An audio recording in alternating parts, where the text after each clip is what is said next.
Everyone, मैं हूं सुजीत शुक्ला। स्वागत करता हूं आप सबका आपके अपने channel UPSC insights by Sujeet में। अगर आपने चैनल को अभी तक सब्सक्राइब नहीं किया तो प्लीज़ चैनल को सब्सक्राइब कीजिए। अगर आपको हेल्पफुल लगते हैं तो प्लीज़ इन्हें शेयर कीजिएगा। आपका चैनल को सब्सक्राइब करना मोटिवेट करता है कि हम इसी तरीके से आपके लिए क्वालिटी कंटेंट लाते रहे। बिना टाइम वेस्ट कर देखते हैं हमारा आज का पहला क्वेश्चन, जो है let R be a commutative ring. Let R be a commutative ring with unity and let S is not equals to R be an ideal of R, then R by S is an integral domain if and only if S is a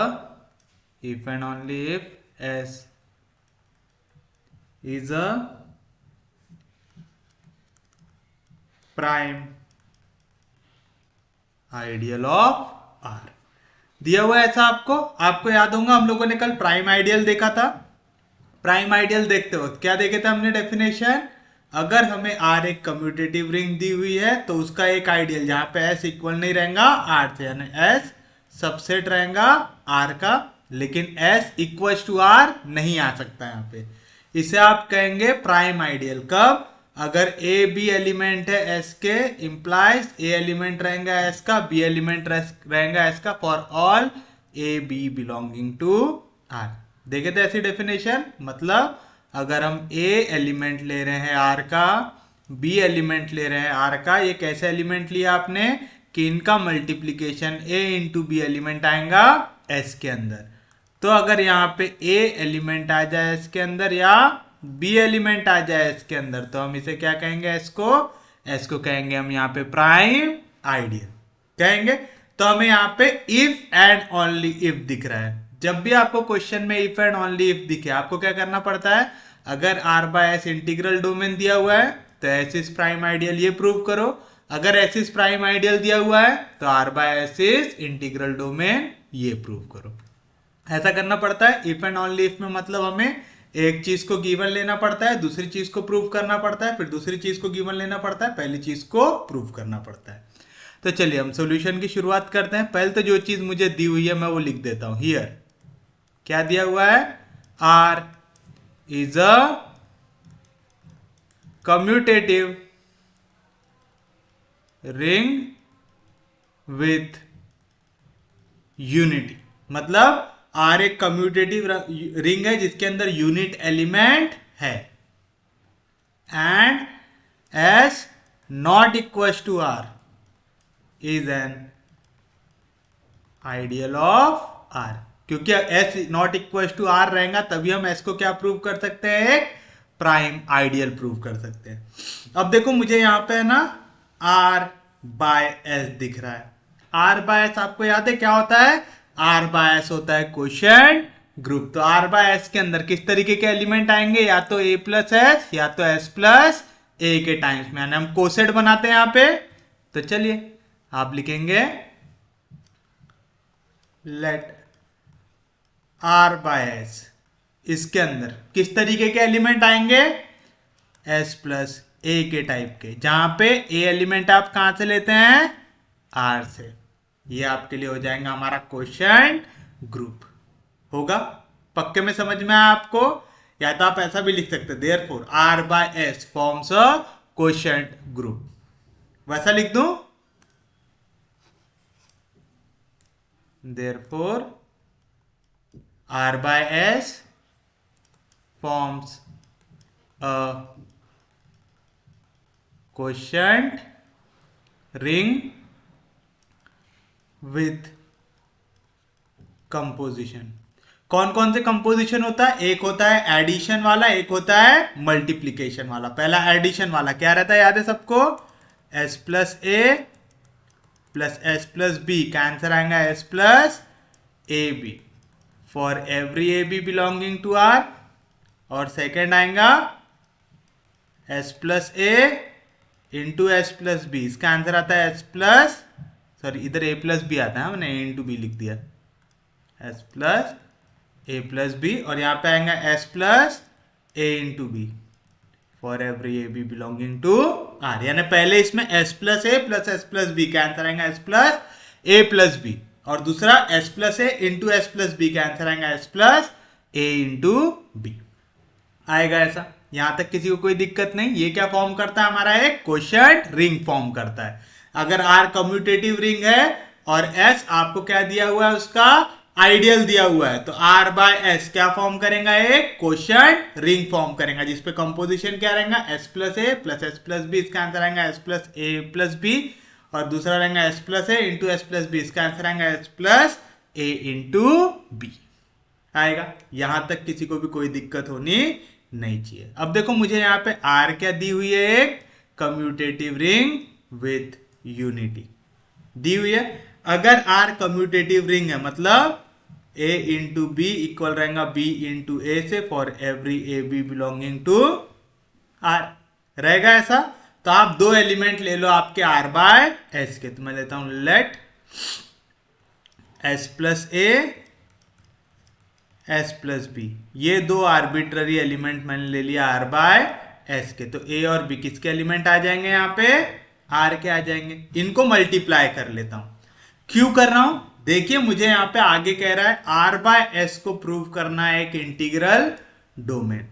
are by S integral domain कब बनेगा, जब R by S बने एक commutative ring with unit element and without zero divisor, है ना। तो ये तीन कंडीशन आनी चाहिए। तो मुझे पहले दिखाना पड़ेगा कि आर बाय एस ये क्या है, एक कम्यूटेटिव रिंग है। वो कैसे दिखाएंगे हम दिखाएंगे कि S plus A into S plus B की वैल्यू इक्वल आएंगे S plus B into S plus A से। ये हमने इससे पहले किया है, अगर आप लोगों को याद हो तो S plus A into S plus B की वैल्यू क्या आएगा, S plus A into S plus B की वैल्यू क्या आती है, S plus A into B आती है। अब आप एक चीज बताइए, ए और बी किसके एलिमेंट है, आर के। आर क्या है, कम्यूटेटिव रिंग है, तो मैं इसको ऐसा लिख सकता कि S plus B into A, since A और बी एलिमेंट है आर के and R is a commutative ring, this implies A into B equal रहेगा बी इंटू ए से रहेगा। तो मैं इसे लिख सकता हूं एस प्लस बी ए लिख सकता हूं। एस प्लस बी ए को मैं क्या लिख सकता हूं, S plus B into S plus A. ये कॉम्पोजिशन लगा कि S plus A into B को क्या लिख सकता हूं, S plus A into S plus B.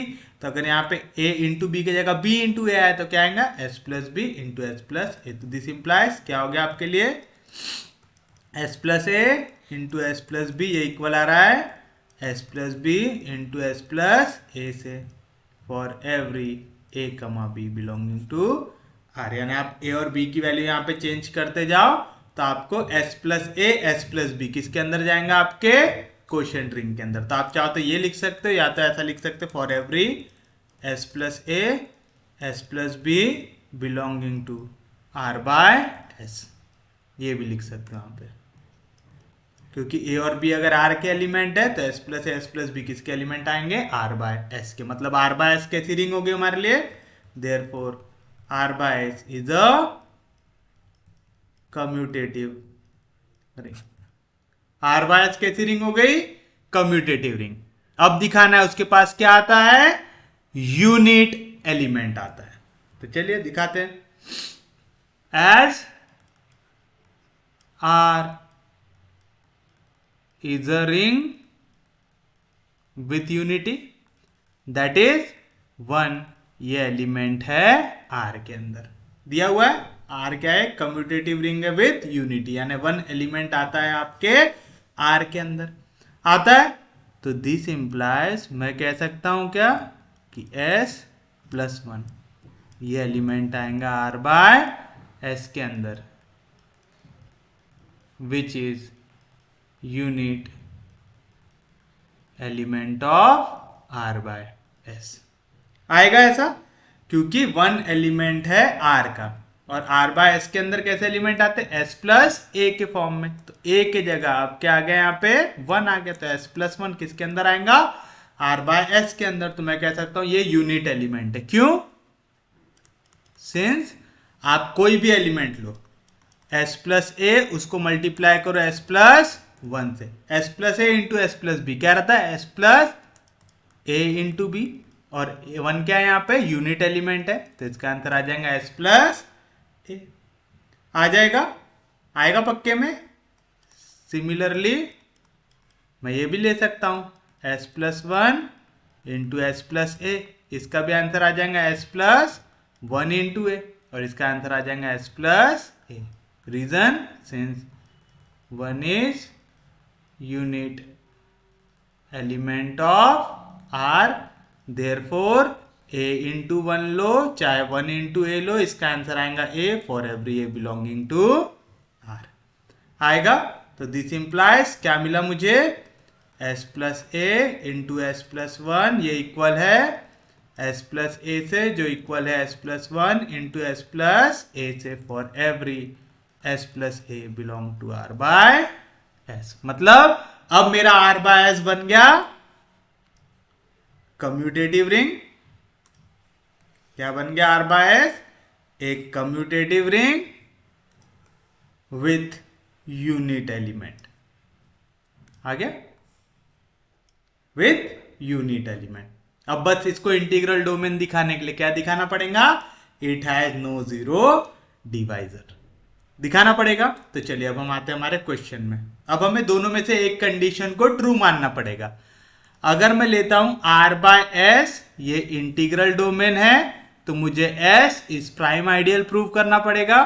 अगर मैं मानता हूं कि एस ये एक प्राइम आइडियल है, तो मुझे आर बाय एस को इंटीग्रल डोमेन प्रूव करना पड़ेगा। तो चलो मैं ले लेता हूं, let us assume that S is a prime ideal. तो let S be a prime ideal of R. S क्या है मेरा, प्राइम आइडियल है आर का। ये ले लिया मैंने, यहां तक किसी को कोई दिक्कत नहीं, कोई डाउट नहीं। अब आप देखिए मैं क्या करूंगा, यहां पे दो एलिमेंट लूंगा आर बाय एस के।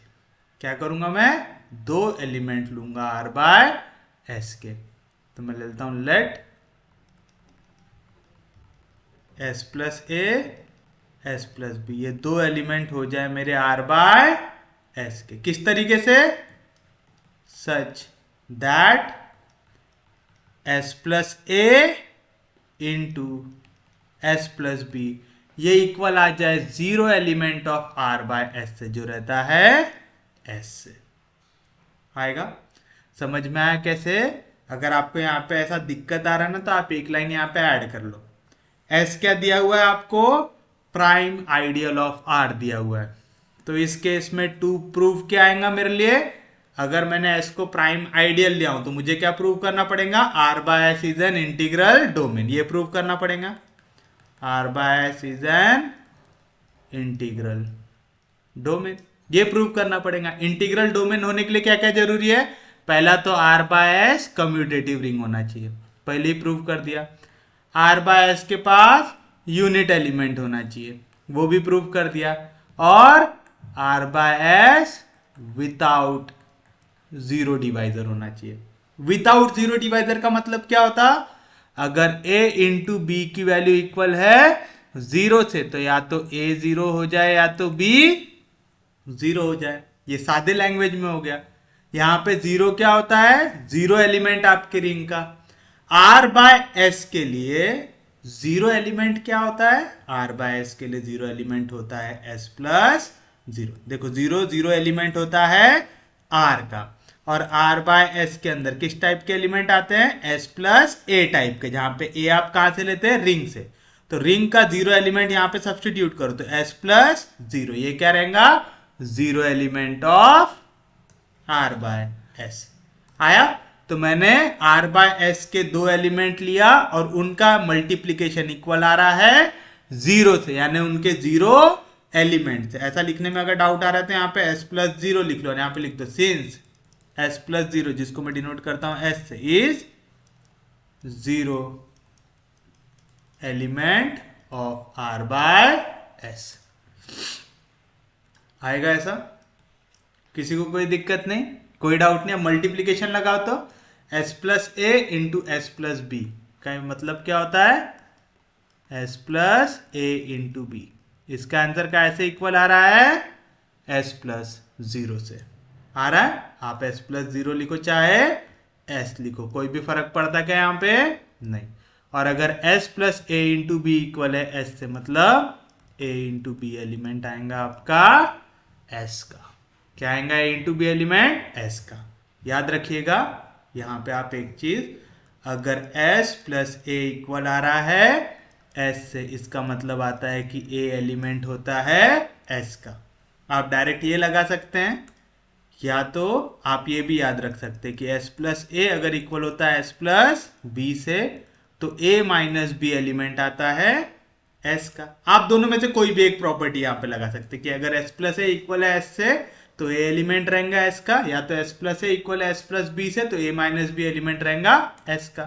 देखो s प्लस ए इक्वल है s से, मतलब a एलिमेंट रहेगा s का। ऐसा लिख सकते, या तो s प्लस ए इक्वल है s प्लस बी से, यानी s प्लस जीरो से, तो a माइनस बी एलिमेंट रहेगा s का, और जीरो से सब्ट्रैक्ट करूंगा तो क्या मिलेगा आपको? Same element. तो दोनों से आंसर सेम आता है। आपको दोनों में से जो भी आसान लगे वो दोनों में से कोई भी एक आप लगा सकते हैं। तो s plus A into B अगर इक्वल आ रहा है s से, तो मतलब a इंटू बी एलिमेंट आएगा s का। एक चीज बताइए, s क्या दिया हुआ है यहाँ पे? प्राइम आइडियल दिया हुआ है। तो since s is prime ideal of r और a इंटू बी एलिमेंट आ रहा है s का, इसका मतलब क्या होगा? या तो a एलिमेंट आएगा s का, या तो b एलिमेंट आएगा s का। पढ़े हम लोगों ने ऐसा?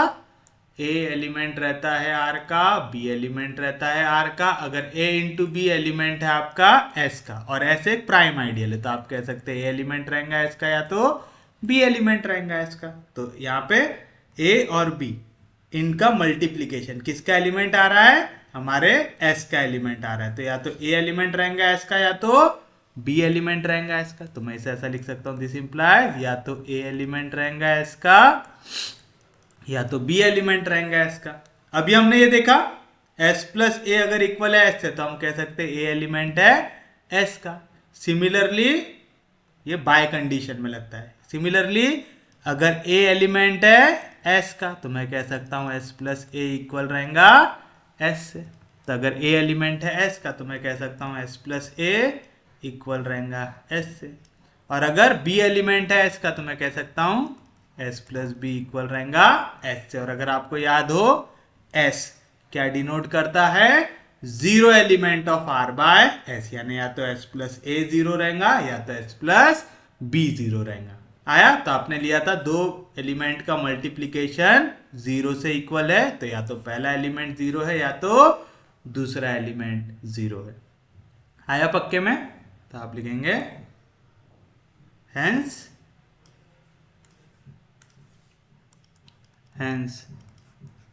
r by s is integral domain. Confuse नहीं होना है किसी को भी कि इंटीग्रल डोमेन मतलब जीरो। जीरो मतलब जीरो एलिमेंट उस रिंग का होना चाहिए। r बाय s के लिए जीरो एलिमेंट क्या होता है? s प्लस जीरो, यानी s होता है। तो आपको अगर यहाँ पे दिखाना है कि इंटीग्रल डोमेन है, तो आप क्या करेंगे? दो एलिमेंट का मल्टीप्लीकेशन इक्वल लेंगे जीरो से, यानी s plus A into S plus B को इक्वल लिया s से। अगर मैं यहाँ पे दिखा पाऊं कि s प्लस ए या तो जीरो आ जाएगा, या तो s प्लस बी जीरो आ जाएगा, जीरो मतलब जीरो एलिमेंट ऑफ s, तो मैं कह सकता हूं ये क्या फॉर्म करता है? Integral domain. और यही मैंने यहाँ पे प्रूव किया। आया? किसी को कोई दिक्कत नहीं, कोई डाउट नहीं? अब कन्वर्सली प्रूव करो। तो कन्वर्सली अब मैं ले लूंगा r by S is integral domain. तो प्रूफ क्या करना रहेगा मुझे? अगर R by S integral domain है तो अब मुझे प्रूव करना पड़ेगा S is prime ideal of R,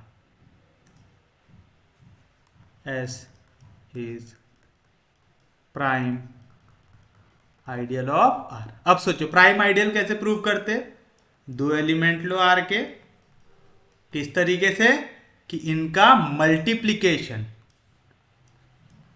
S के अंदर आ जाए, और फिर आप प्रूव कर दो कि या तो ए एस के अंदर आएगा या तो बी एस के अंदर आएगा। तो चलिए हम ले लेते हैं, लेट ए एलिमेंट रहे आर का, बी एलिमेंट रहे आर का, किस तरीके से, सच दैट कि ए इंटू बी ये एलिमेंट आ जाए मेरा एस के अंदर आ जाए। अब बताओ ए इंटू बी अगर एलिमेंट है एस के अंदर तो मैं ऐसा कह सकता हूं क्या, S plus A into B ये इक्वल आएगा, कैसे, एस से आएगा।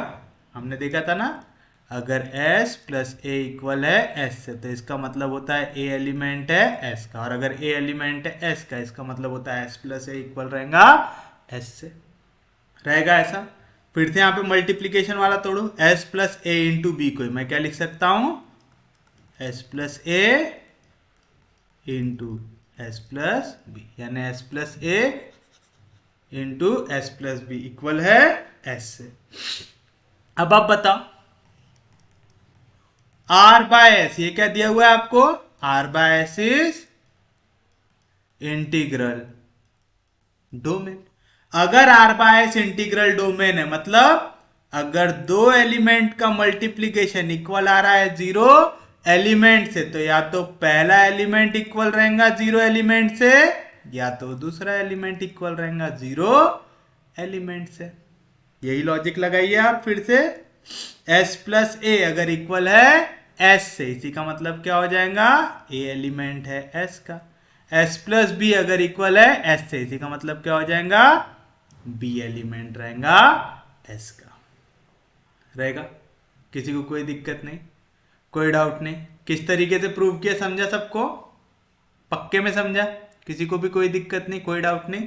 तो देखिए हमने यहाँ पे क्या प्रूव कर दिया, a और b एलिमेंट थे r के, किस तरीके से कि a इंटू बी एलिमेंट आ रहा है s के अंदर, तो s plus A B equal आया s से, आया यहाँ पे। तो फिर आपने इसको तोड़ा, s plus A into S plus B equal है s से, तो s प्लस ए इक्वल रहेगा s से, s प्लस बी इक्वल रहेगा s से, इसका मतलब a एलिमेंट रहेगा s का, b एलिमेंट रहेगा s का। यही कंडीशन किसके लिए लगती है, प्राइम आइडियल के लिए लगती है। तो आप लिखेंगे this implies s is prime ideal of R। Important proof है, समझ में आया किस तरीके से किया आपने, एक बार फिर से देखिए, थोड़ा सा इंपॉर्टेंट है, थोड़ा दिमाग ज्यादा लगाना पड़ेगा आपको यहाँ पे। चलिए हम आते हैं हमारे क्वेश्चन में। सबसे पहली चीज तो आपको देखना है यहाँ पे गिवन क्या है, हमें दिया हुआ है R एक कम्यूटेटिव रिंग है विथ यूनिटी, यानी उसके अंदर यूनिट एलिमेंट प्रेजेंट है, S not equal to R ये आइडियल है R का। तो आपको पता है S अगर आइडियल है R का, R आपको दिया हुआ है एक रिंग, तो R बाय S ये भी क्या फॉर्म करेगा, एक रिंग फॉर्म करेगा, जिसे हम कहते हैं क्वोशिएंट रिंग। तो R बाय S जिसके अंदर एलिमेंट आएंगे या तो A प्लस S या तो S प्लस A के फॉर्म में, जहां पे A एलिमेंट कहां से आता है, R के अंदर से आता है, ये फॉर्म करेगा एक क्वोशिएंट रिंग। कौन से कंपोजिशन में, जब S plus A plus S plus B की वैल्यू आएंगे S plus A plus B, और S plus A into S plus B की वैल्यू आएंगे S plus A into B, for every A B belonging to R आएगा। किसी को कोई दिक्कत नहीं, कोई डाउट नहीं, किस तरीके से सॉल्व किया समझा सबको। फिर हमने क्या किया, हमें क्योंकि यहाँ पे दिख रहा है, हमें R बाय S को यहाँ पे दिखाना है इंटीग्रल डोमेन। इंटीग्रल डोमेन बनने के लिए क्या क्या जरूरी है, commutative ring with unit element without zero divisor. तो पहले कम्यूटेटिव रिंग बनाते हैं। R कम्यूटेटिव रिंग है, आपको R बाय S को कम्यूटेटिव रिंग प्रूव करना है। कैसे करेंगे, दो एलिमेंट का मल्टीप्लीकेशन लो, तो S plus A S plus B, मैंने दो एलिमेंट लिया R बाय S के, तो और भी किसके एलिमेंट हो जाएंगे, R के। ये मैंने दो आर्बिट्ररी एलिमेंट लिया, जो भी चीज आर्बिट्ररी एलिमेंट के लिए ट्रू रहती है वो सब एलिमेंट के लिए ट्रू रहती है। तो S plus A into S plus B की वैल्यू निकाला, तो मैं इसका क्या लिख सकता हूँ, S plus A into B, जैसा हमने कंपोजिशन डिफाइन किया वैसा। S plus A into B है, ए और बी किसका एलिमेंट है, रिंग का, और रिंग कैसी है, कम्यूटेटिव, यानी ए इंटू बी इक्वल रहेगा बी इंटू ए से for every A B belonging to R. तो मैं ए बी के जगह क्या लिख सकता हूँ, B into A. S plus B into A को क्या लिख सकता है, S plus B into S plus A लिख सकता हूँ, यानी क्या हो गया, S plus A into S plus B equal आ गया S plus B into S plus A से आ गया for every S plus B belonging to R by S, या तो for every A B belonging to R, यानी are by S क्या बन गई हमारे लिए, एक कम्यूटेटिव रिंग बन गई। आ गई। अब दिखाना इसके अंदर यूनिट एलिमेंट है, वो कैसे दिखाएंगे आप, हमें दिख रहा है कि हमारी रिंग आर के अंदर यूनिट एलिमेंट प्रेजेंट है, यानी वन एलिमेंट है आर का, तो एस प्लस वन भी किसके अंदर आएगा, आर बाय एस के अंदर आएगा। अब देखो एस प्लस वन से जब मैं एस प्लस ए को मल्टीप्लाई कर रहा हूं तो S plus A into S plus B क्या आएगा, S plus A into B, A into one क्या आ जाएगा, ए, क्योंकि वन क्या है, यूनिट एलिमेंट है। Similarly S plus one into S plus A क्या आएगा, S plus one into A, तो ये भी आ रहा है एस प्लस ए से, मतलब एस प्लस ए में एस प्लस वन को मल्टीप्लाई करो, चाहे एस प्लस वन में एस प्लस ए को मल्टीप्लाई करो, आंसर क्या आ रहा है, एस प्लस ए, यानी एस प्लस वन क्या हो गया मेरे लिए, यूनिट एलिमेंट हो गया आर बाय एस का। तो मैंने दिखा दिया R by S commutative ring है विद यूनिट एलिमेंट, दिखा दिया। अब बस इसको अगर मुझे ये दिखाना है कि ये इंटीग्रल डोमेन फॉर्म कर रहा है, तो बस अब एक चीज बचा है कि विदाउट जीरो डिवाइजर है आए। अब इसके लिए आपको दिमाग लगाना है, जीरो ये होता है जीरो एलिमेंट ऑफ रिंग, तो रिंग के लिए विदाउट जीरो डिवाइजर का मतलब क्या होता है, अगर a इंटू बी की वैल्यू जीरो आ रही है तो या तो a इक्वल रहेगा जीरो से या तो b इक्वल रहेगा जीरो से।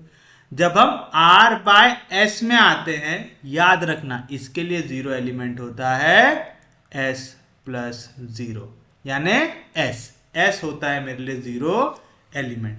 तो मुझे दो एलिमेंट लेना है r बाय s के, लिया s plus A into S plus B, ये दो एलिमेंट लिया, किस तरीके से कि इनका मल्टीप्लीकेशन इक्वल है जीरो से, और जीरो एलिमेंट की वैल्यू क्या है, S, S plus A into S plus B को क्या लिख सकता हूँ, S plus A into B, ये इक्वल आ जाएगा एस से। जब भी एस प्लस ए इक्वल आ जाए एस से, इसका मतलब क्या होता है, ए एलिमेंट होता है एस का, ए के जगह यहाँ पे ए इंटू बी, तो ए इंटू बी एलिमेंट आ गया मेरा एस का, आ गया। किसी को कोई दिक्कत नहीं, कोई डाउट नहीं, कैसे निकाले समझा सबको, यहां तक किसी को कोई दिक्कत नहीं है। तो a इंटू बी एलिमेंट आ गया मेरा s का, आ गया, यहां तक किसी को कोई दिक्कत नहीं है। a इंटू बी अगर एलिमेंट है मेरा s का, अब मैं क्या करूंगा, मुझे यहां पे दिखाना है या तो पहला एलिमेंट जीरो है या तो दूसरा एलिमेंट मेरा यहां पे क्या आ रहा है, जीरो आ रहा है। अब वो कैसे दिखाएंगे, हमने यहां तक का प्रूव कर लिया कि a इंटू बी एलिमेंट है एस का। अब हम यहाँ पे यूज करेंगे डेफिनेशन किसकी, प्राइम आइडियल की। एस हमें प्राइम आइडियल ऑफ आर दिया हुआ है, प्राइम आइडियल का मतलब अगर दो एलिमेंट का मल्टीप्लीकेशन एस के अंदर है तो या तो पहला एलिमेंट एस के अंदर होगा या तो दूसरा एलिमेंट एस के अंदर होगा, यानी ए एलिमेंट आएगा एस के अंदर या तो बी एलिमेंट आएंगे एस के अंदर। अगर ए एस के अंदर आ रहा है तो एस प्लस ए इक्वल रहेगा एस से, और अगर बी एस के अंदर आ रहा है तो एस प्लस बी इक्वल रहेगा एस से, यानी मैंने लिया था S plus A into B equal था एस से, यानी दो एलिमेंट का मल्टीप्लीकेशन, ये इक्वल आ रहा था जीरो एलिमेंट से, तो या तो पहला एलिमेंट जीरो एलिमेंट आ रहा है या तो दूसरा एलिमेंट जीरो एलिमेंट आ रहा है, मतलब s प्लस ए जो एलिमेंट है किसका, r बाय एस का, तो r बाय एस ये क्या फॉर्म कर रहा है, एक इंटीग्रल डोमेन फॉर्म कर रहा है। आप चाहते हैं यहाँ पे ये भी मेंशन कर सकते हो, therefore r by S is without zero divisor, आप चाहो तो ये एक लाइन यहाँ पे लिख सकते हो, therefore r by s is without zero divisors। तो हमने पूरी चीजें बता दी, commutative ring with unit element and without zero divisor, तो हेंस हम कह सकते हैं कि r by s क्या है, एक इंटीग्रल डोमेन है ऐसा। किसी को कोई दिक्कत नहीं, कोई डाउट नहीं, किस तरीके से सॉल्व किया समझा सबको। फिर हमने क्या किया, हमने लिया कि s आर बाय एस मेरे लिए यहाँ पे इंटीग्रल डोमेन। अब मुझे प्रूव करना है कि एस क्या फॉर्म कर रहा है, एक प्राइम आइडियल फॉर्म कर रहा है। कैसे करेंगे, मैंने दो एलिमेंट लिया आर के, कोई भी आर्बिट्ररी, तो ए और बी दो एलिमेंट ले लिया आर के, किस तरीके से कि इनका मल्टीप्लीकेशन आए एस के अंदर, तो a इंटू बी किसके अंदर आ रहा है मेरा, s के अंदर आ रहा है। अगर a इंटू बी s के अंदर आ रहा है, हमने पढ़ा ना, a अगर s के अंदर आ रहा है तो मैं क्या लिख सकता, s plus A equal to S, तो यहाँ पे आ जाएगा s plus A B equal to S. Multiplication है, इसको तोड़ सकता, s plus A into S plus B आएगा। दो एलिमेंट का मल्टीप्लीकेशन इक्वल आ रहा है जीरो एलिमेंट से, और यहाँ पे r बाय एस क्या है, इंटीग्रल डोमेन है, तो it will be without zero divider. तो या तो पहला एलिमेंट जीरो एलिमेंट से इक्वल होगा, या तो दूसरा एलिमेंट जीरो एलिमेंट से इक्वल होगा। तो या तो एस प्लस ए इक्वल रहेगा एस से, या तो एस प्लस बी इक्वल रहेगा एस से। अगर एस प्लस ए इक्वल रहेगा एस से तो ए एलिमेंट हो जाएगा एस का, और अगर एस प्लस बी इक्वल रहेगा एस से तो बी एलिमेंट हो जाएगा एस का। और यही कंडीशन होती है हमारे लिए काय की, प्राइम आइडियल की। समझ में आया? किसी को कोई दिक्कत नहीं, कोई डाउट नहीं? हम बढ़ते हैं हमारे नेक्स्ट टॉपिक की ओर। नेक्स्ट टॉपिक हमें क्या देखना है, मैक्सिमल आइडियल्स। तो लिखिए हेडिंग, मैक्सिमल आइडियल्स। पहले डेफिनेशन लिख लीजिए, फिर समझते हैं। Proper ideal S of a ringar is said to be maximal ideal of R if it is not strictly contained by any other proper ideal of R, any other proper ideal of R.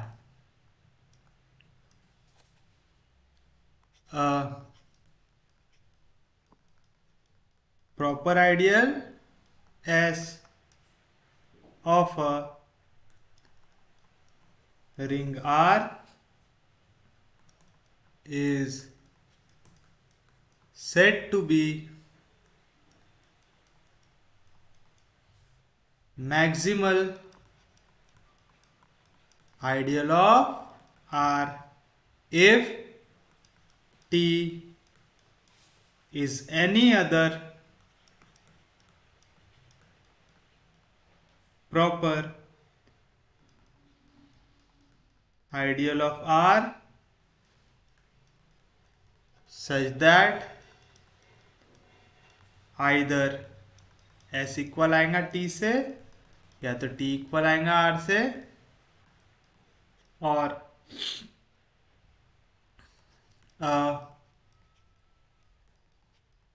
Proper ideal S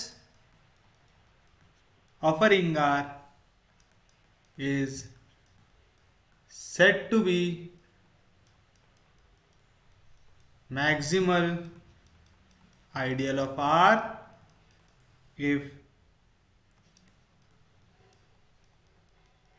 there exists no proper ideals between S and R। तो ये होता है हमारे लिए maximal ideal. याद रखिएगा, एक proper ideal मतलब S ये प्रॉपर सबसेट होना चाहिए R का, यानी S इक्वल टू R नहीं आना चाहिए यहाँ पे। तो S ये सबसेट होना चाहिए R का, यानी इक्वल नहीं आना चाहिए, S इक्वल टू R, ये कंडीशन नहीं होनी चाहिए यहाँ पे।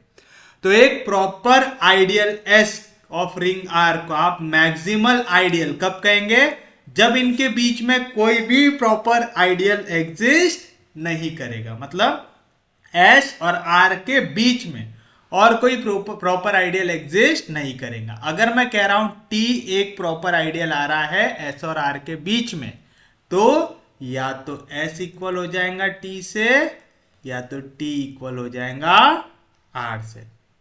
समझ में आ रहा है? मतलब एक प्रॉपर आइडियल को आप मैक्सिमम आइडियल तब कहेंगे जब वहां पे कोई भी और प्रॉपर आइडियल ना हो उसको छोड़ के। समझ में आ रहा है? तो आपको जैसे यहाँ पे दिया हुआ है S, ये आइडियल बन रहा है R का। मैं अगर इनके बीच में एक और प्रॉपर आइडियल ले लूँ T, तो या तो s इक्वल हो जाएगा t से या तो t इक्वल हो जाएगा r से। याद रखेंगे पक्के में, तो ये चीज आपको याद रखना है। s के बीच में अगर मैं एक नया आइडियल t डाल रहा हूं तो या तो ये s इक्वल हो जाएगा t से या तो t इक्वल हो जाएगा r से। अगर ये कंडीशन सेटिस्फाई कर जाए तो मतलब s मेरे लिए क्या हो जाएगा, s मेरे लिए हो जाएगा मैक्सिमल आइडियल। तो प्लीज ये डेफिनेशन थोड़ा सा अच्छे से याद रखिएगा। अब इसके ऊपर देखते हैं एक बहुत ज्यादा इंपॉर्टेंट क्वेश्चन जो है, if s be an ideal of ring Z of all integers, then S is maximal ideal if and only if it is generated by some prime integer। क्या कह रहा है आपको, S ये आपको एक आइडियल दिया हुआ है ring Z of all integer का। S क्या है, यहां पे एक आइडियल है रिंग का, तो आप सॉल्यूशन में सबसे पहले यहां पे लिख दो, here S is an ideal of ring Z of all integers. अच्छा, इंटीजर्स के लिए आप लोगों को याद है हमने प्रिंसिपल आइडियल में पढ़ा था, रिंग ऑफ इंटीजर को हम प्रिंसिपल आइडियल डोमेन कहते हैं। That the ring of integer is a principal ideal domain. पढ़ा था यहाँ पे ऐसा। प्रिंसिपल आइडियल डोमेन बनाने के लिए हमने क्या क्या बनाया था, commutative ring with unit element without zero divisor, और दिखाया था यहाँ पे जितने भी इसके आइडियल जनरेट होते हैं वो कैसे होते हैं, प्रिंसिपल आइडियल होते हैं।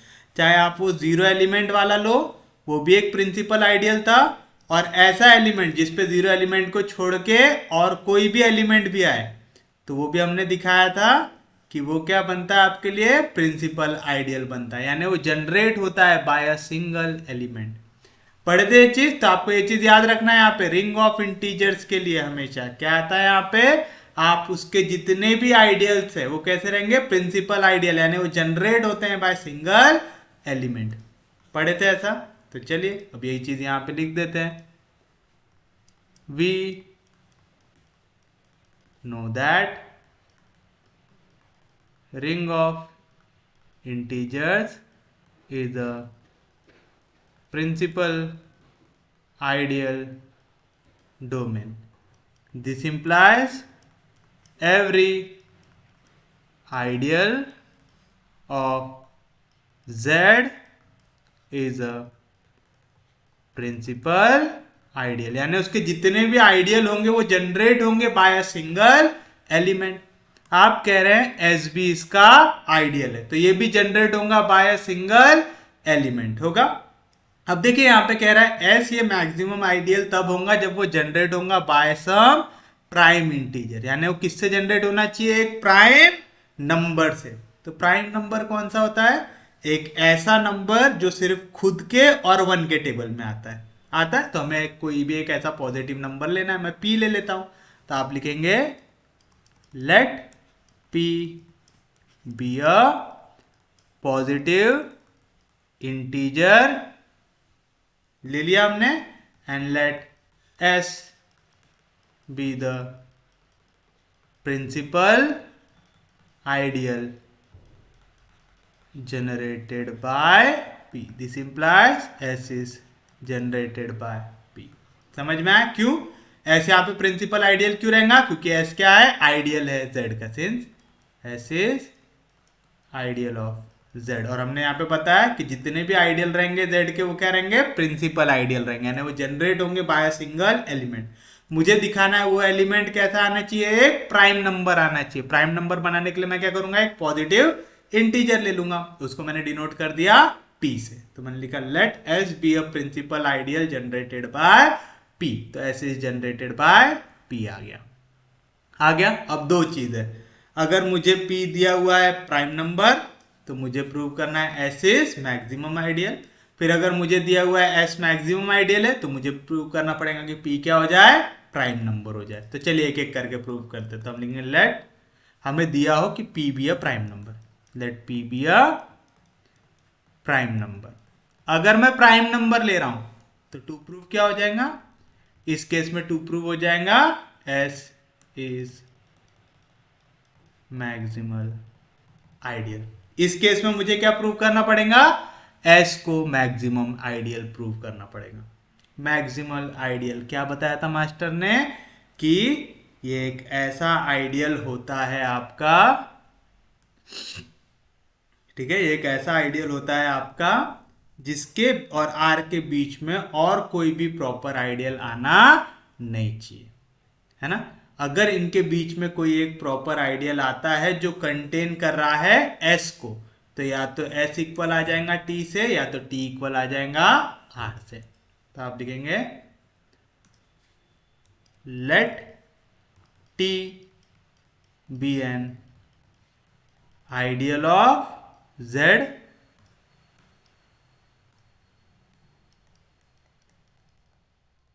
containing S, that is S contain है T के अंदर। T क्योंकि आइडियल है वो कंटेन हो जाएगा मेरा रिंग ऑफ इंटीजर्स के अंदर आएगा। अब मुझे यहां पे क्या दिखाना है कि S मैक्सिमम आइडियल है। S मैक्सिमम आइडियल कब होगा, अब आपने बीच में एक T डाल दिया ना, तो अब ये S या तो इक्वल हो जाना चाहिए T से या तो T इक्वल हो जाना चाहिए Z से। ये दोनों कंडीशन आनी चाहिए तभी आपका काम जमेगा। समझ में आया। तब हमने यहाँ पे क्या किया, एक नया आइडियल डाल दिया।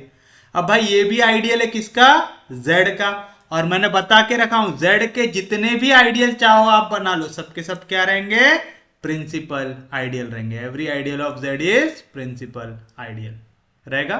तो आप लिखेंगे this implies T is also a principal ideal. तो मैं लेता हूं लेट T जनरेट हो जाए किसी और एलिमेंट से, Q से, जहां पे Q क्या रहेगा, एक इंटीजर रहेगा। तो Q is generated bye T is generated bye integer, तो T जनरेट हो जाएगा Q से, होगा, कोई दिक्कत नहीं। एक चीज बताइए, आप यहां पे क्या लिख रहे हैं, आप लिख रहे हैं T S को कंटेन कर रहा है, मतलब S के जितने एलिमेंट है वो सब के सब T के अंदर जा रहे हैं। S खुद किससे जनरेट हो रहा है, S ये खुद जनरेट हो रहा है P से, तो इसके अंदर एक एलिमेंट पक्के में कौन होने वाला है, P होने वाला है।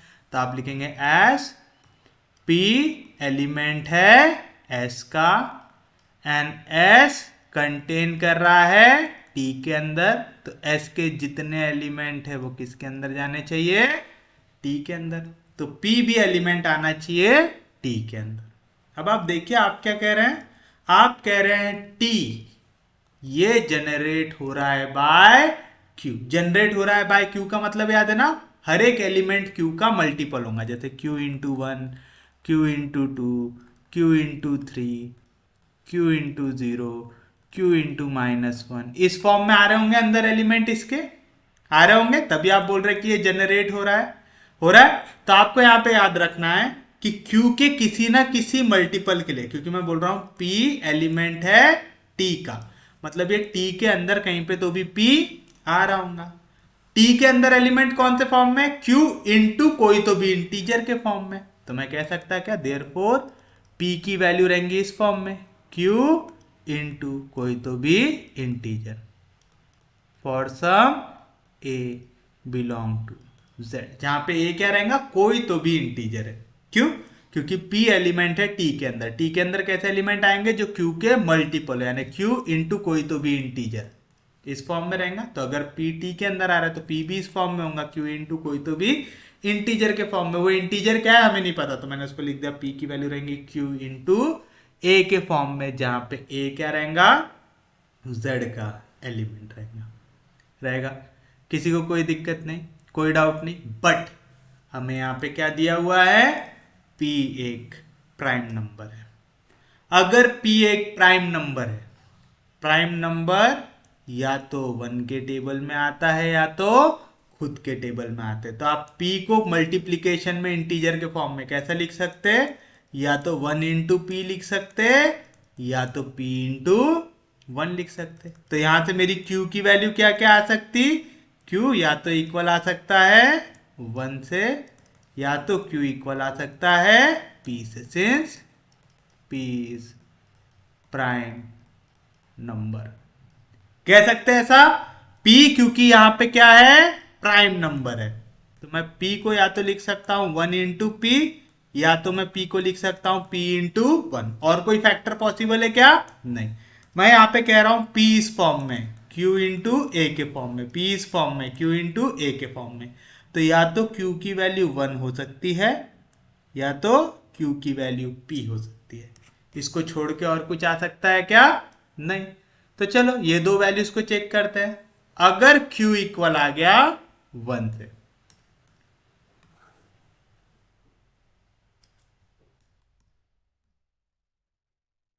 इफ, पहले ये लिख देता हूं फिर नेक्स्ट लाइन से लिखते हैं। इफ q इक्वल आ गया 1 से, देन मैंने क्या कहा था यहां पे? मेरा t जनरेट हो रहा है q से, तो t ये जनरेट होगा q से। q की वैल्यू क्या है? 1। और जो 1 से जनरेट होता है वही क्या होती है? रिंग ऑफ इंटीजर होती है। याद है ना, रिंग ऑफ इंटीजर कैसे जनरेट होती है? 1 से। क्योंकि आप हर एक एलिमेंट को ऐसा लिख सकते हैं, 1 को लिख सकते हैं 1 इंटू 1, 2 को लिख सकते हैं 1 इंटू 2, 3 को लिख सकते हैं 1 इंटू 3, 0 को लिख सकते हैं 1 इंटू 0, -1 को लिख सकते हैं 1 इंटू -1। तो जो भी 1 से जनरेट होती है वो क्या होती है? हमारी पूरी की पूरी रिंग ऑफ इंटीजर होती है। तो इस केस में क्या आ गया? इस केस में मेरा आ गया t इक्वल टू z। और इफ मेरा q ये इक्वल आ रहा है p से, देन मेरा t जनरेट होगा q से। q की वैल्यू है p, और p से जनरेट होने वाला कौन है? p से जनरेट होने वाला आपका आइडियल है s। तो दिस इंप्लाइज t इक्वल आ जाएगा s से। तो देखा, जैसे ही आपने इस आइडियल के और इस रिंग के बीच में एक नया आइडियल डाला जो s को कंटेन कर रहा है, तो या तो s इक्वल आ रहा है t से, या तो t इक्वल आ रहा है z से। मतलब s मेरे लिए क्या हो गया? मैक्सिमल आइडियल हो गया। तो this implies s is maximal ideal of ring of integer. आ गया? इजी था। अब इसका उल्टा प्रूव करना है, conversely. Let S be a maximal ideal of Z। अब मैंने क्या किया? S को लिखा मैक्सिमल आइडियल ऑफ Z। ले लिया इसको मैक्सिमल आइडियल। तो क्या प्रूव करना रहेगा? टू प्रूव, अगर S मेरे लिए मैक्सिमम आइडियल है तो मुझे प्रूव करना पड़ेगा P क्या है? यहां पे प्राइम नंबर है। P इज प्राइम नंबर आएगा। अब आपको p को क्या करना है? प्राइम नंबर प्रूव करना है। हमें कभी भी अगर प्राइम नंबर प्रूव करना होता है, हम कभी भी करते हैं क्या वैसा? नहीं। हम क्या करते हैं? उसका कन्वर्स अज्यूम कर लेते। तो आप लिखेंगे let if possible, let if possible, या let us assume that. Let us assume that लिखते हैं। Let us assume that p is not prime. अगर p एक प्राइम नंबर नहीं है तो कौन सा नंबर होगा? कंपोजिट नंबर होगा। This implies p is a composite number. Prime number का मतलब क्या होता? वो p और 1 दो को छोड़ के और किसी के टेबल में नहीं आता। तो अगर p प्राइम नहीं है मतलब वो बाकी किसी नंबर के टेबल में आएगा। तो मैं लिख सकता हूं दिस इंप्लाइज, मैं p को ले सकता हूं m इंटू n के फॉर्म में, जहां पे m भी इक्वल टू 1 नहीं होगा, n भी इक्वल टू 1 नहीं होगा, और m और n दोनों के दोनों क्या रहेंगे? पॉजिटिव इंटीजर्स रहेंगे पक्के में। किसी को कोई दिक्कत नहीं, कोई डाउट नहीं? किस तरीके से लिया समझ में आया आपको? आपने m और n दो ऐसे इंटीजर लिए जिनका मल्टीप्लीकेशन इक्वल आ रहा है p से। आ रहा है पक्के में, तो हमने क्या किया यहाँ पे पॉजिटिव इंटीजर दो लिया m और n, और m और n 1 से इक्वल नहीं रहेंगे। क्यों? अगर आप देखो मैं m और n में से किसी भी एक को 1 ले लेता हूं, तो जैसे मैंने m को अगर 1 ले लिया तो आ जाएगा 1 इंटू n आएगा। ये अगर 1 के टेबल में आ रहा है तो ये n इक्वल किससे आ जा रहा है? p से। तो हमारा काम जम पाएगा क्या? नहीं जम पाएगा, क्योंकि हमें यहाँ पे n इक्वल टू p मिल गया। मुझे तो इसके क्या चाहिए? फैक्टर चाहिए। मैं 10 को क्या लिख सकता हूं? 10 इंटू 1 भी लिख सकता हूं, लेकिन मैं 10 को ऐसा भी तोड़ सकता हूं ना, 2 5 आर 10 तोड़ सकता हूं। तो मुझे ऐसे वाले फैक्टर चाहिए जहां पे मैं 1 का फैक्टर ना लूं। अगर वो कंपोजिट नंबर है तो दूसरे नंबर के भी टेबल में आएगा ना, तो मुझे ये दूसरा नंबर चाहिए जिसके टेबल में वो आ रहा है। तो मैंने इसको लिखा p की वैल्यू m इंटू n, जहां पे m और n दोनों। Let t be an ideal, t be an principal ideal of z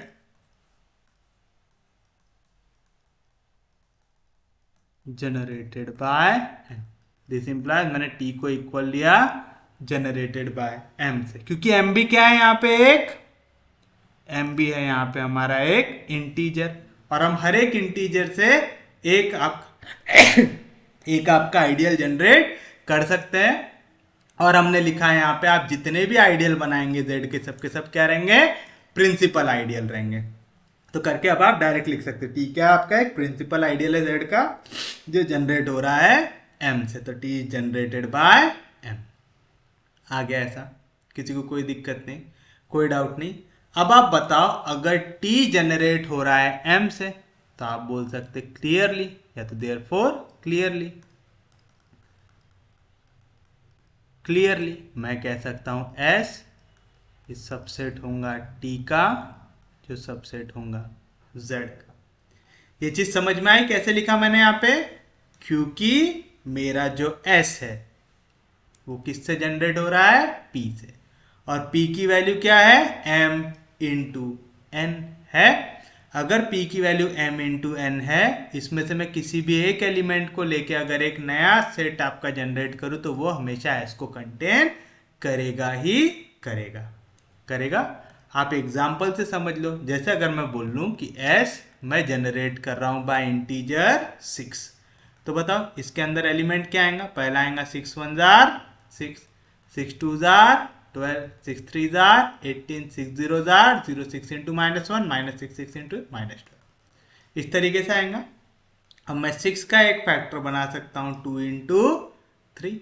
तो अगर मैं चाहे 2 लूं चाहे 3 लूं, दोनों में से कोई भी एक ले सकते। मैंने 2 ले लिया, मैंने एक नया बनाया t जो जनरेट हो रहा है बाय एलिमेंट 2। तो इसके अंदर कौन कौन से आएंगे? 2 1 jar 2, 2 2 jar 4, 2 3 jar 6, 2 4 jar 8, 2 5 jar 10, 2 6 jar 12 and so on. यहाँ पे आएगा 0 -2 -4 -6 एंड सो ऑन। तो आप देख रहे हैं s के जितने एलिमेंट है, आगे 18 भी आएगा यहाँ पे, s के जितने एलिमेंट है वो सबके सब t के अंदर आ रहे हैं। क्योंकि s के पूरे एलिमेंट t के अंदर आ रहे हैं, मैं क्या कह सकता हूं? s is contained in t, s is the subset of t कह सकता हूं। और t के अंदर क्या आ रहे हैं? इंटीजर आ रहे हैं 0 2 4, और मैं कह सकता ये सब किसके अंदर कंटेन्ड है? रिंग ऑफ इंटीजर के अंदर। क्यों? क्योंकि z के अंदर क्या एलिमेंट आते हैं? 0 1 2 3 -1 -2 -3 आते हैं, यानी जितने इंटीजर है सब आते हैं यहाँ पे। तो देखो 0 2 4 6 8 ये सब के सब यहाँ पे आएंगे, -2 -4 -6 -8, यानी t के जितने एलिमेंट है वो z के अंदर आएंगे। तो मैं कह सकता हूं s, क्या कह सकता हूं मैं यहाँ पे? s के जितने एलिमेंट है वो t के अंदर है, और t के जितने एलिमेंट है वो z के अंदर है। बट s हमें क्या दिया हुआ है? s दिया हुआ है maximal ideal of z, but s is a maximal ideal of z। और हम लोगों ने पढ़ा था s अगर मैक्सिमल आइडियल है r का, और मैं इनके बीच में एक और नया आइडियल डालता हूं टी। अगर एस मेरा मैक्सिमल आइडियल है तो या तो एस इक्वल हो जाएगा टी से या तो टी इक्वल हो जाएगा आर से। तो दिस इंप्लाइज यहाँ पे या तो एस इक्वल आएगा टी से या तो टी इक्वल आएगा जेड से आएगा। तो चलिए हम पहले दूसरी वाली कंसिडर करते हैं। इफ टी इक्वल आ जाए जेड से, टी किससे जनरेट हो रहा है एम से, ये इक्वल आ जाएगा। जेड किससे जनरेट होता है 1 से होता है। तो इस केस में मेरे m की वैल्यू का ऐसे इक्वल आ जाएंगी 1 से इक्वल आ जाएंगे। क्यों? z की वैल्यू है 1। याद रखना रिंग ऑफ इंटीजर का ऐसे जनरेट होता है 1 से। तो 0 1 2 3 -1 -2 -3। अब आप ऐसा कोई इंटीजर बताओ जो m से जनरेट हो। m से जनरेट होने वाला क्या आएगा m into 0 m into 1 m into 2 and so on m into -1 m into -2। अब आप यहाँ पे m की क्या वैल्यू रखोगे कि आपको ये मिले? m को कौन से m इंटू 0 किसी भी नंबर को 0 से मल्टीप्लाई करेंगे आंसर आ जाएगा 0। 1 एक इंटीजर है, m इंटू 1 का आंसर आ रहा है 1, मतलब m का ऐसे इक्वल आ रहा है 1 से। सेम चीज देखो m इंटू 2 का आंसर इक्वल आ रहा है 2 से, क्योंकि और कोई इंटीजर है ही नहीं। ऐसा आपको m की वैल्यू के लिए और कोई ऐसा इंटीजर मालूम है कि जिससे आप इसे मल्टीप्लाई करोगे तो आपका काम जम जाए? नहीं। समझ में आया? करके आपको यहाँ पे m की वैल्यू क्या मिल जाएंगी 1 मिल जाएंगी, जो क्या हो गया आपके लिए कॉन्ट्राडिक्शन हो गया, which is a contradiction.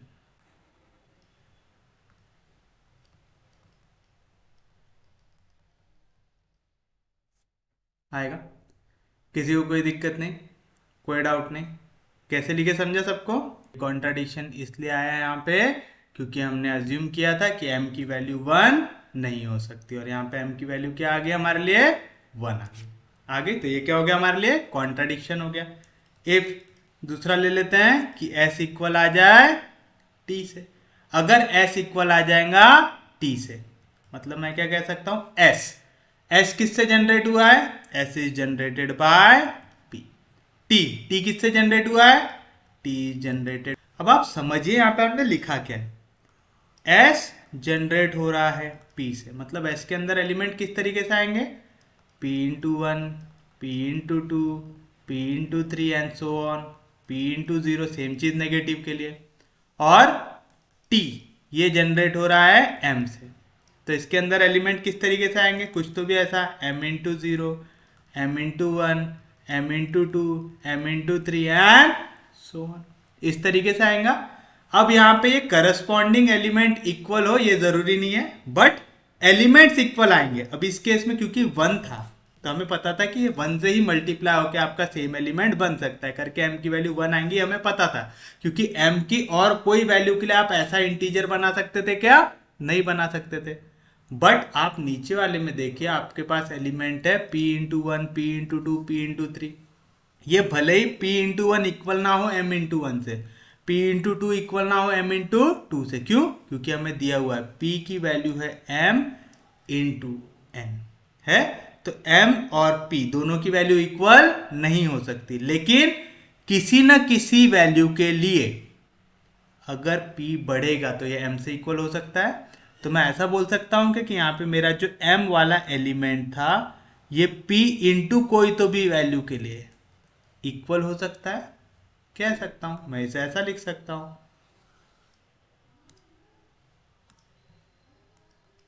This implies मैं अब क्या लिख सकता हूं कि मेरा जो p वाला m वाला एलिमेंट है वो इक्वल रहेगा p इंटू कोई तो भी वैल्यू से। तो मैं p इंटू x के लिए इक्वल ले सकता हूं m for some x belong to z, for some integer z। क्यों लिखा समझ में आया? मुझे पता है p इक्वल है m इंटू n से, है ऐसा? मतलब p एक ऐसा नंबर है जो दो नंबर के मल्टीप्लीकेशन से बना है, m और n के मल्टीप्लीकेशन से बना हुआ है। मतलब p और m दोनों के दोनों इक्वल तो नहीं होंगे, है ना? तो हमने क्या किया, यहाँ पे जो सेट बन रहा है s से जो सेट बन रहा है और t से जो सेट बन रहा है दोनों इक्वल है। दो सेट इक्वल कब होते हैं? अगर मैंने s लिखा हुआ हूँ 1 2 3 4, मैंने अगर t लिखा हुआ हूँ 3 4 2 1 लिखा हुआ हूँ, भले ही यहाँ पे सीक्वेंस वाइज ये एक दूसरे से इक्वल नहीं है, लेकिन देखो यहाँ पे भी 1 है, यहाँ पे भी 1 है, यहाँ पे भी 2 है, यहाँ पे भी 2 है, यहाँ पे भी 3 है, यहाँ पे भी 3 है, यहाँ पे भी 4 है, यहाँ पे भी 4 है। यानी इनके कोई ना कोई एलिमेंट आपस में कैसे होते हैं, इक्वल होते हैं। तो मैंने क्या किया, मुझे पता है मेरे ये टी के अंदर पक्के में एक एलिमेंट तो रहेगा ही एम। टी के अंदर पक्के में कौन सा एक एलिमेंट रहेगा, एम एलिमेंट रहेगा। सेकेंड, मुझे पता है S is generated by P, मतलब एस के अंदर किस फॉर्म में एलिमेंट आएंगे, पी इंटू कोई तो भी इंटीजर आएगा। तो ये आ गया पी इंटू कोई तो भी इंटीजर, यानी जो एम वाला एलिमेंट है, क्योंकि पी और m इक्वल नहीं है तो p का कोई तो भी मल्टीप्लीकेशन वाला नंबर m से इक्वल जरूर होगा। तो p इंटू एक्स इक्वल आ जाएगा m से, आएगा।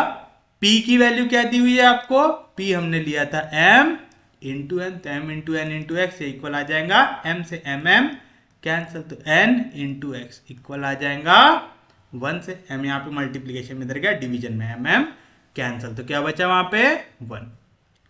दो इंटीजर्स का मल्टीप्लिकेशन इक्वल आ रहा है 1 से, मतलब वो इंटीजर का ऐसे इक्वल होना चाहिए 1 से, तो n का ऐसे इक्वल होना चाहिए 1 से, होना चाहिए, क्योंकि दो पॉजिटिव इंटीजर का मल्टीप्लिकेशन पॉजिटिव आता है, दो नेगेटिव नंबर का मल्टीप्लिकेशन नेगेटिव आता है। हम लोगों ने यहाँ पे m और n को कैसा लिया है, पॉजिटिव लिया है। क्यों, हम p भी एक प्राइम नंबर बना रहे हैं, प्राइम नंबर हम कैसा लेते हैं, पॉजिटिव, तो उसके फैक्टर भी हम क्या बना रहे हैं, यहाँ पे पॉजिटिव ही बना रहे हैं, ताकि हम यहाँ पे गलती से भी एक को भी नेगेटिव ना करें।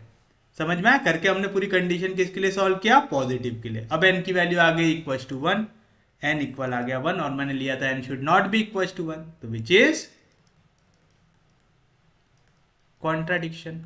तो देखो दोनों कंडीशन में s इक्वल टू टी और t इक्वल टू z, दोनों में आपको क्या मिल रहा है, कॉन्ट्राडिक्शन मिल रहा है, मतलब कहीं ना कहीं हमसे गलती हुई। अब क्वेश्चन देने वाला तो गलती नहीं करेगा, मतलब हमने जो अज्यूम किया वो गलत था। हमने क्या अज्यूम किया था, p इज नॉट प्राइम, तो our assumption is wrong, therefore our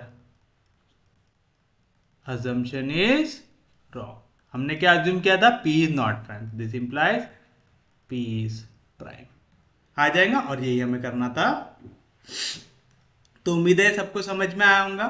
question आसान है, बस आपको यहाँ पे क्या करना है, थोड़ा सा अच्छे से कंसेप्ट लगाना है। जैसे हमें दिया था S, ये आइडियल है रिंग Z, Z क्या है, रिंग ऑफ इंटीजर। आपको याद रखना है, रिंग ऑफ इंटीजर का हर एक आइडियल क्या रहता है, प्रिंसिपल आइडियल रहता है। ये हमने सॉल्व किया हुआ है थ्योरम। अब हमने क्या किया, क्योंकि एक प्रिंसिपल आइडियल रहेगा, मतलब ये किसी न किसी एक नंबर से जनरेट होगा, हमें वो नंबर को दिखाना है प्राइम नंबर दिखाना। हम लोग जनरली प्राइम कैसा लेते हैं, पॉजिटिव नंबर लेते हैं, तो हमने लिया p एक पॉजिटिव इंटीजर है और s हमारा वो आइडियल है जो जनरेट हो रहा है p से। अब हम क्या करेंगे, पहले ले लेंगे कि p क्या है, प्राइम है। अगर p प्राइम है तो s को प्रूव करो, ये क्या है, मैक्सिमल आइडियल है। मैक्सिमल आइडियल बनाने के लिए क्या करते हैं, हम एक नया आइडियल लेते हैं t जो कंटेन कर जाए s को, और फिर हम दिखाते हैं अगर t कंटेन कर रहा है s को, तो या तो s इक्वल रहेगा t से, या तो t इक्वल रहेगा z से रहेगा। तो मैंने लिया t, ये एक मेरा आइडियल है जो कंटेन कर रहा है s को, कर रहा है। अब क्योंकि t भी एक आइडियल है हमारे इंटीजर का, तो t भी जनरेट होगा किसी न किसी एलिमेंट से, तो वो एलिमेंट को मैंने ले लिया q, तो t is generated bye q। p element है s का, s सबसेट है t का, मतलब s के हर एक एलिमेंट t के अंदर आते हैं। तो p ने कोई पाप किया क्या, नहीं, p भी s के अंदर है, तो p चला जाएगा t के अंदर। लेकिन t के अंदर एलिमेंट किस फॉर्म में आते हैं, t is a set generated by element q, मतलब इसमें q का कोई ना कोई मल्टीपल आएगा, तो p की वैल्यू इक्वल रहेंगी q इंटू ए से, for a belonging to z। लेकिन p क्या है, प्राइम नंबर है। प्राइम नंबर के सिर्फ दो फैक्टर लिख सकते हैं आप, या तो 1 इंटू p या तो p इंटू 1। तो यानी या तो q की वैल्यू p आएंगी, या तो q की वैल्यू 1 आएंगी, तो q या तो 1 होगा, या तो q है तो p होगा। अगर q 1 हो जाए तो t की वैल्यू क्या आ जाएंगी, q अगर 1 हो जाए तो t जनरेटेड बाय क्यू, मतलब टी जनरेटेड बाय 1, और 1 से जनरेट कौन होता है, रिंग ऑफ इंटीजर होता है, तो टी इक्वल आ गया जेड से। अगर टी इक्वल आ रहा है क्यू से जनरेट हो रहा है और क्यू की वैल्यू इक्वल आ रही है पी से, तो आ जाएगा टी जनरेटेड बाय पी, लेकिन पी से कौन जनरेट हो रहा है यहाँ पे, एस, तो उसके इसमें टी इक्वल आ जाएगा एस से। तो आपने एक नया बीच में आइडियल इंट्रोड्यूस किया था, तो वो आइडियल क्या कर रहा है, या तो एस से इक्वल हो रहा है या तो जेड से इक्वल हो रहा है, तो एस क्या हो जाएगा आपके लिए, मैक्सिमल आइडियल हो जाएगा।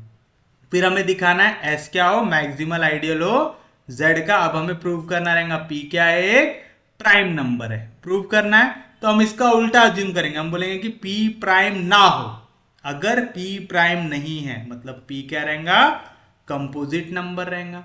और आप किसी भी कंपोजिट नंबर को दो पॉजिटिव नंबर के मल्टीप्लीकेशन से लिख सकते हैं, लिख सकते हैं 10, ये कंपोजिट नंबर है, तो मैं इसे 5 इंटू 2 लिख सकता हूं। मैं 10 को 10 इंटू 1 भी लिख सकता हूं, लेकिन मुझे ऐसे फैक्टर चाहिए जिनमें 1 ना आता, तो मैंने m और n को 1 नहीं होगा ऐसा बोला, और मैंने इसे दो पॉजिटिव नंबर के मल्टीप्लीकेशन में तोड़ दिया। तो p को लिखा m इंटू एन, जहां पे m भी पॉजिटिव होना चाहिए, n भी पॉजिटिव होना चाहिए, क्योंकि अगर कोई भी आपके पास एक कंपोजिट नंबर है ऐसा, तो आप उसे टुकड़ों में तोड़ सकते हैं।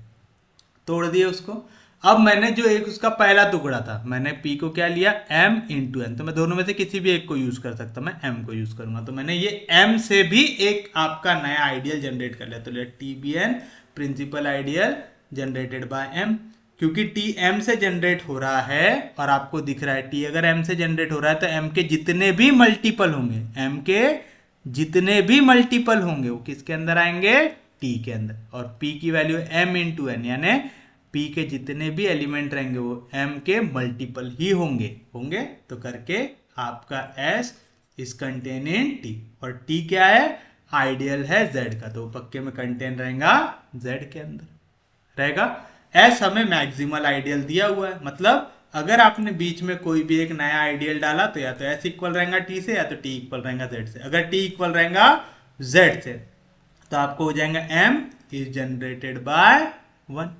अब m जनरेट हो रहा है 1 से, t भी जनरेट हो रहा है m से, z जनरेट हो रहा है 1 से, दोनों इक्वल है आप कह रहे हैं। तो ऐसा एलिमेंट जो 1 से जनरेट हो रहा है उसमें पूरे इंटीजर्स आते हैं, तो m के अंदर भी क्या होना चाहिए, पूरे इंटीजर आना चाहिए। ऐसा पॉजिटिव नंबर के लिए कब पॉसिबल है, जब m इक्वल हो 1 से होगा। लेकिन ये कॉन्ट्राडिक्शन हो जाएगा, क्यों, क्योंकि हमने कहा था वहां पे m should not be equal to 1। Second, अगर s इक्वल आ जाए t से, तो p से जनरेट होने वाला एलिमेंट इक्वल आएगा m से जनरेट होने वाले एलिमेंट से आएगा, क्योंकि s इक्वल है t से, यानी s के अंदर जितने एलिमेंट है वो t के कोई ना कोई एलिमेंट से इक्वल होंगे। दो सेट इक्वल कब होते हैं, जब उसके अंदर सब एलिमेंट जो है वो इक्वल आने चाहिए, भले ही सीक्वेंस उनकी सेम ना हो लिखने की, लेकिन जितने एलिमेंट है सब किसी ना किसी एलिमेंट के साथ इक्वल होने चाहिए। अब s के अंदर कैसे एलिमेंट रहेंगे, s क्योंकि जनरेट हो रहा है p से, तो s के अंदर जो भी एलिमेंट रहेंगे वो मल्टीपल रहेंगे p के, तो इसके अंदर एक एलिमेंट रहेगा px। मैं कह रहा हूं ये px एलिमेंट इस तरीके से है कि वो मेरा t से जनरेट होने वाला जो एलिमेंट है m उससे इक्वल रहेंगे, क्योंकि t is generated by m, तो उसके अंदर पक्के में एक m एलिमेंट तो प्रेजेंट होगा ही। और s इक्वल टू टी कब होगा, जब s का हर एक एलिमेंट t के हर एक एलिमेंट के साथ इक्वल हो, भले उनकी सीक्वेंस कुछ भी हो। तो मैंने लिया px इक्वल रहेगा m से फॉर सम इंटीजर x, रहेगा ऐसा रहेगा। तो px इक्वल आ गया m से, p की वैल्यू क्या थी m into n, m multiplication इधर का डिवीजन में m कैंसिल, तो n इंटू एक्स की वैल्यू आ गई 1। n पॉजिटिव इंटीजर है वो दूसरे इंटीजर के साथ मल्टीप्लाई हो रहा है तो 1 आ रहा है। ऐसे कौन से इंटीजर है भाई जिनका मल्टीप्लीकेशन 1 आ सकता है, एक है 1 इंटू 1 का 1 आ सकता है, -1 इंटू -1 का 1 आ सकता है, लेकिन क्योंकि n को हमने पॉजिटिव लिया तो नेगेटिव वाली वैल्यू आ सकती क्या, नहीं। तो 1 इंटू 1 इक्वल आना चाहिए 1 से, n की वैल्यू क्या आएंगी 1, विच इज अगेन कॉन्ट्राडिक्शन।